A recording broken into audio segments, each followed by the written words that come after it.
What's up, YouTube? This is Mathwas97 and welcome to episode number 46 of my SmackDown vs. Raw 2006 General Manager Mode. Coming to you from Philadelphia, Pennsylvania for the January 10th edition of SmackDown. And we are here with another glorious episode of the series as we approach the Royal Rumble. And tonight we've got a big main event that is going to set the stage for one of our matches that is set to come up just a few weeks from now, a few short weeks. It will not be on the Royal Rumble pay-per-view because we're going to do things a little bit differently, kind of like what I did with Survivor Series, just because I really don't have a choice. I mean, the rivalry is not exactly playing into my benefits, but you're probably a little confused because I haven't really addressed what is happening with that main event.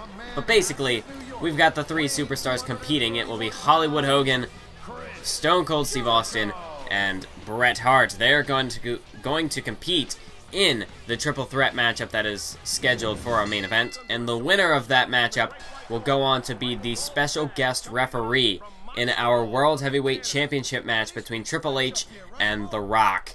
And that's going to be the episode of SmackDown prior to the Royal Rumble. So it'll be episode 48 of GM mode for those of you who aren't keeping track. So that's going to be a big main event tonight. It has huge implications towards that title match. And I'm sure between the two men, depending on who, between the two men who's going to be competing in the title matchup, they got to be, pulling for somebody in that matchup. I would imagine that Triple H would probably prefer to have somebody like Hulk Hogan on his side, as we've seen Hogan. He typically doesn't like a lot of our goody-goody superstars, I guess. The big fan favorites, Hulk Hogan, he's too caught up in himself. But then again, that could backfire against Triple H, you never know. Or we could have somebody like Stone Cold be the referee, who will just enter the match and raise hell and possibly deliver a stunner to both men and just kind of end it in a no contest. So you never really know. I'd have to say, out of the three, Bret Hart might be the sanest in terms of who would actually be an impartial referee, because, we've seen Hulk Hogan, we've seen Stone Cold, he likes to raise hell, so I would never expect him to be impartial.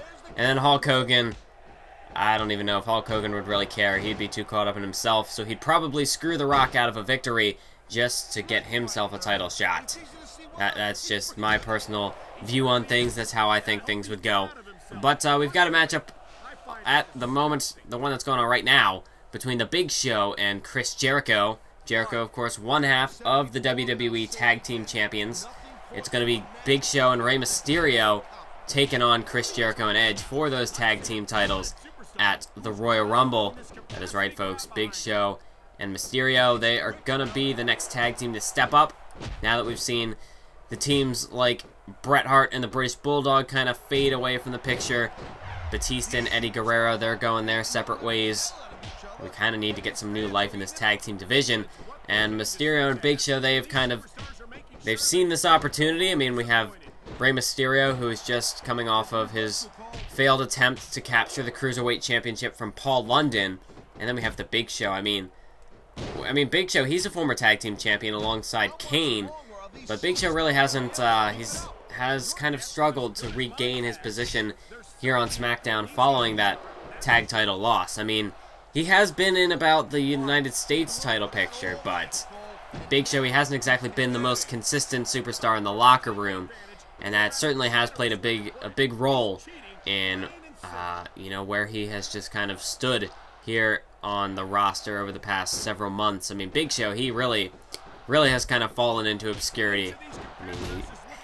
He's just kind of been floating about, going from match to match, not really having much of a purpose. But now he's finally got himself something he can shoot for, something he can work for, somebody he can work with. And I think Big Show getting back in the tag title picture is probably the best thing for him at this point. We saw when he broke away from Kane and they kind of went on their separate singles paths. We saw Kane, he went on to become United States champion, whereas Big Show, he just kind of, he was there. That's really the best way we can kind of sum up the Big Show's singles run. But, you know, I feel like, you know, if he can team up with a guy like Rey Mysterio, who has that speed where Big Show lacks, you know, Big Show makes up for it in his power game. They really are true opposites, and by working together, by joining forces, they'll be able to cover for each other's weaknesses. And I think that's what gives them potential as a tag team. That's what could perhaps lead to their success. Is you have one guy, he's the powerhouse, he can just kind of dominate everybody, but then, you know, if you go up against a team of high flyers, if you go up against a team like Jericho and Edge, they have the ability to work both a fast and a slow-paced match, you want to have a guy like Rey Mysterio who can match that sort of can match the quicker pace should Jericho and Edge take that route, because obviously in that instance they would have the advantage over Big Show. And Big Show, he's not the most technical superstar in the ring either. Mysterio, he can make up for that a little bit as well. Big Show, he's just flat out power. He will just dominate you. As we see right now, Chris Jericho. Speaking of technicality, the walls of Jericho applied here. Big Show unable to get to the ropes, but, you know, that's a very, very large man to try to put in that submission hold. Jericho couldn't quite get it applied to full force. And as a result, Big Show, he stays alive. He refuses to submit. Jericho, he had to break the hold. And when you're somebody like Big Show, in that kind of an instance, you're going to have to do a little more damage. Otherwise, he can simply just power out of it. Look at this! The Big Show with a superplex off the top rope. And Jericho, well, Jericho's the first one back to his feet, and that just shows what somebody the size of the Big Show, what kind of a move, you know, pulling off a move like that, how much it really takes out of him. You know, when you have a superstar who's like 7 foot tall, jumping off of the top rope would be like falling off of a building, as opposed to somebody the size of Chris Jericho, where, you know, not exactly is it going to be a clean fall back to the ground, but you know, it's just different. You don't have as much body mass that's just gonna impact into the mats, and you're not gonna take, you know, I don't know exactly how to describe it. I'm not a physics major, but I think if you've got somebody, you know, the more body mass you have, the more it's gonna hit the mat, and the more gravity is going to take effect. And I kind of just want to drop this subject. I kind of lost the plot for a little bit there, but nonetheless, back to the match at hand. As here we go. Big Show's got Jericho by the throat, and a choke slam right there. Jericho absolutely planted into the mat. Big Show into the cover. 1, 2, 3. That is it, folks. The Big Show, or as that one fan appears to think, the Big Slow, he gets the win tonight. Obviously, we have someone who's not too big of a fan of the Big Show, but nonetheless, Big Show, it doesn't matter. It doesn't matter if you like him or you don't. The point is, he gets the job done in the ring, and that's just what he did tonight. As now we move on to the main event, as we see the man I was discussing about earlier, the man with the ego, Hulk Hogan, the man who's, well, calls himself Hollywood, for God's sake. I mean, he comes out in black and whites, this whole sort of vintage cinema sort of thing, and I mean, Hogan, he really is just, he's completely I don't even know how to describe it. Like, he's just so prideful, he's so selfish. Yeah, he's so self-absorbed, man. I truly would be interested to see how Hogan would play out as a referee. I mean, I don't know. I don't know if I'd trust that man in a referee suit. Like I said earlier, this is the man who probably would be the best choice for an impartial referee, but then again, it's a special referee match. People don't make special referee matches in order to have an impartial ref. If you want an impartial ref, you'll have it be a regular matchup. No, this is to add some extra drama, add extra fuel to the fire between Triple H and The Rock. We just gotta throw that third combustible element in there, just so that all hell breaks loose. That seems to be what these special referee matches are for. That's why they serve. That's the purpose they serve. I mean, we did have one previously in the series, way back at the Judgment Day pay-per-view. And we saw how that played out, didn't we? We had Christian, the special ref, and he basically just kind of stood there, gave Edge the blatant upper hand over Chris Benoit, and that resulted in Edge retaining his United States Championship. Of course, when Christian wasn't helping Edge, he was just standing there posing to the crowd and just boosting his own ego, which we see how well that has worked out for Christian. It got him a Cruiserweight Championship. Heck, it got him a United States Championship by this point. I mean, Christian, you may not like the guy, but, you know, when he's in that ring, he gets the job done. So he doesn't just talk the talk, he can back it up as well. Because there's Stone Cold with a nice back suplex, taking Hogan down to the mat. As we see a little bit of double teaming right there from Bret Hart and Steve Austin. As, well, obviously, you know, in this matchup, Hulk Hogan, he's not the nicest guy in the world. He has, you know, just in the few weeks he's been here, it's been a little over a month now, Hogan, he has made plenty of enemies on this roster. And, you know, Austin, he doesn't like Hogan. Bret Hart certainly does not like Hulk Hogan. And, well, it only makes sense that Hogan would be on the receiving end of this double team right now. As we see now, Austin with an STF applied. Bret Hart not even making a move to break this thing up. I mean, that could perhaps be a bit of a mistake, but it is still fairly early on in the matchup, so I doubt Hogan would tap out. Although, I mean, maybe just to spite Bret, he would, but I think Hogan wants that referee spot. He just wants to insert himself into the world title picture and by any means necessary, even if it's just as the referee. I mean, with that kind of power, you really can influence the, you know, the direction of that division, as we see right now.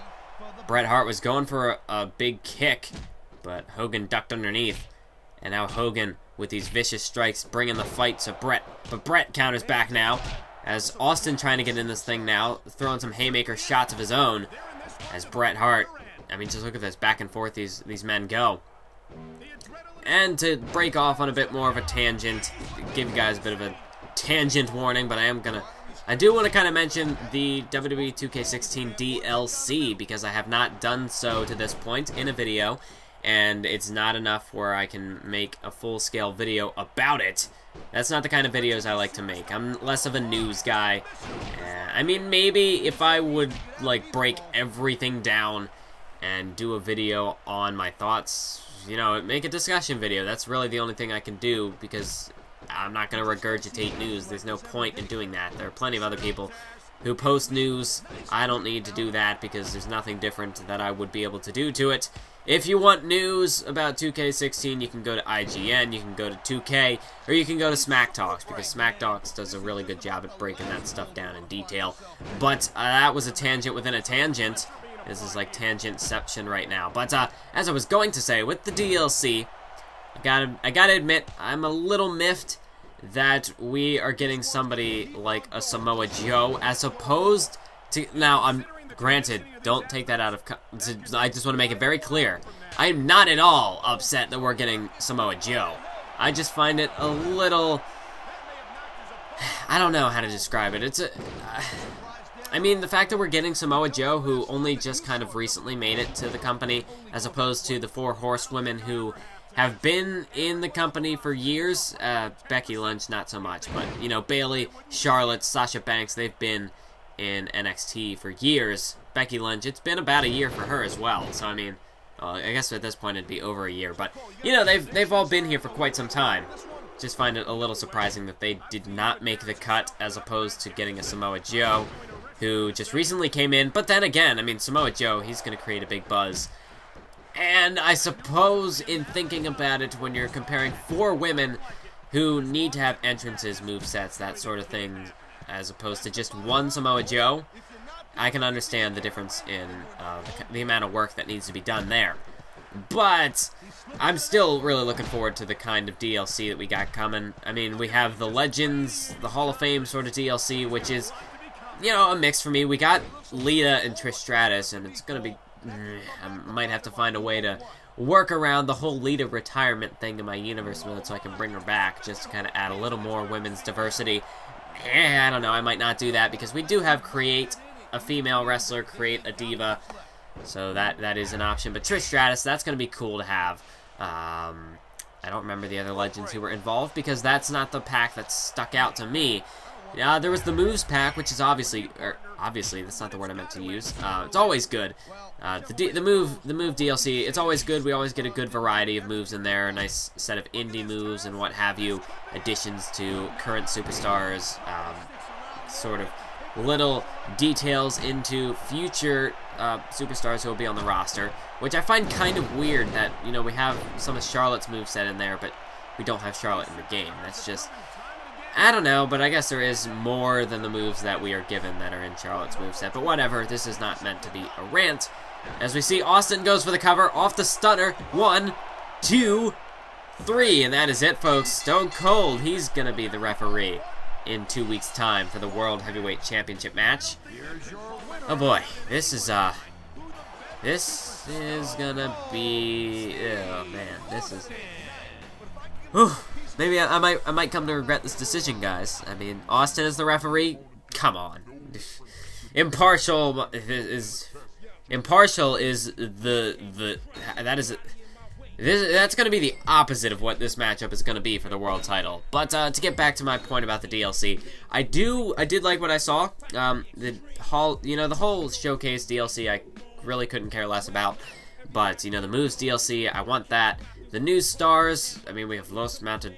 I mean, basically, that DLC pack is built around Samoa Joe.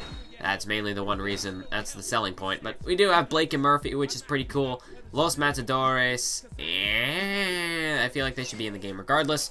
But I mean, I'm happy with the DLC. I do at least it's all covered under the season pass this year, so you don't have to spend all the extra money just to get the stuff you want. That's not in the showcase.